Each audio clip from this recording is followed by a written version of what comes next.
যারা আইন শৃঙ্খলা অবনতি করবে তাদের কোনো অবস্থায় আমরা ছাড় দিব না। ভিন্ন জায়গার ছবি এনে অন্যকে যেন দেখানো হচ্ছে বাংলাদেশে রাঙামাটিতে এটা ঘটেছে, খাগড়াছড়িতে এটা ঘটেছে। কিছু কিছু আমার কাছে মনে হলো যেন মণিপুরের সেই ছবিগুলো এখানে কিছুটা ফটোশপিং করে দেখানো হয়েছে। এই যে ঘটনা ঘটছে এই জন্য আমরা একটা উচ্চ ক্ষমতা সম্পন্ন একটা তদন্ত কমিটি গঠন করব। আমরা এখানে আজকে ঢাকা থেকে আসছি একটা দুঃখজনক দুর্ঘটনার কারণে, যেটা অত্যন্ত তুচ্ছ, কিন্তু সেই তুচ্ছ ঘটনাকে ঘিরে আজকে সারা পার্বত্য অঞ্চলে বিশেষ করে রাঙামাটি এবং খাগড়াছড়িতে ঘটে গেল, অনেকগুলো প্রাণ নষ্ট হলো, সেটা অত্যন্ত দুঃখজনক।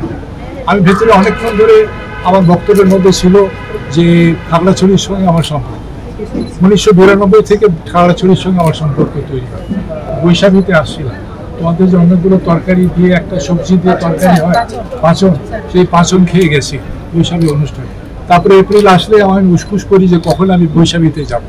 এই হচ্ছে খাগড়াছড়ির সঙ্গে আমাদের সম্পর্ক। সেখানে এই দুর্ঘটনা অত্যন্ত মর্মান্তিক। আমাদের আবেদন ছিল, দাবি ছিল যে আমরা খাগড়াছড়িকে সেই সুন্দর পরিবেশ আবার ফিরিয়ে আনবো।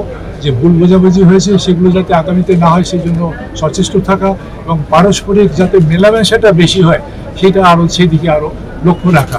যে কোনো, এবং তার আমি সাংস্কৃতিক মেলামেশার দিকে বেশি জোর দিয়েছি, যেহেতু একসময় একটা ব্যান্ড ছিল, তোমার কম বয়সী বলতে পারবে, এই খাগড়াছড়ি থেকে সম্ভবত হয়েছিল।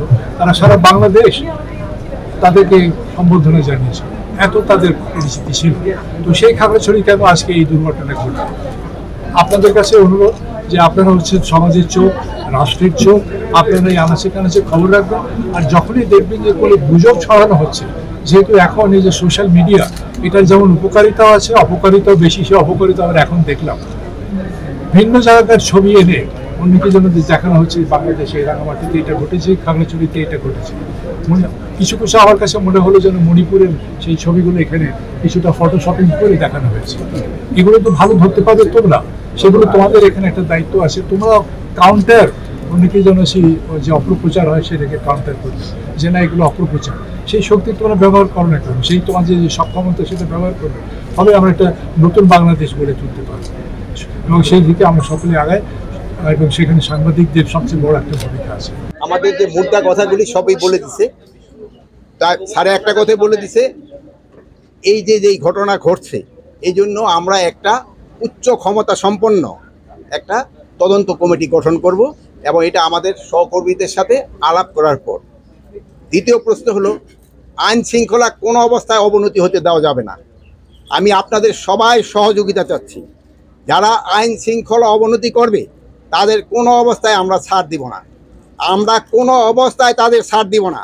আমরা কোনো অবস্থায় তাদের ছাড় দিব না।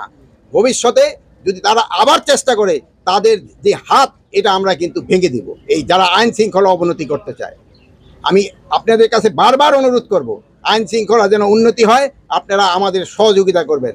আমাদের আইন শৃঙ্খলার যে বাহিনীগুলি রয়ে গেছে তাদের সাথে সহযোগিতা করবেন, প্রশাসনের সাথে সহযোগিতা করবেন, জনগণকে বুঝাবেন যেন আইন শৃঙ্খলা পরিস্থিতি অটুট থাকে এবং ভালো থাকে, এবং আস্তে আস্তে যেন আরও উন্নতি হয়, এই চেষ্টা আপনারা করবেন। আপনারা সব সময় আমাদের পাশে আছেন, ভবিষ্যতে আপনারা থাকবেন। আপনাদের এই সহযোগিতা আমি সব সময় কামনা করি। ভালো থাকেন। আল্লাহ হাফেজ।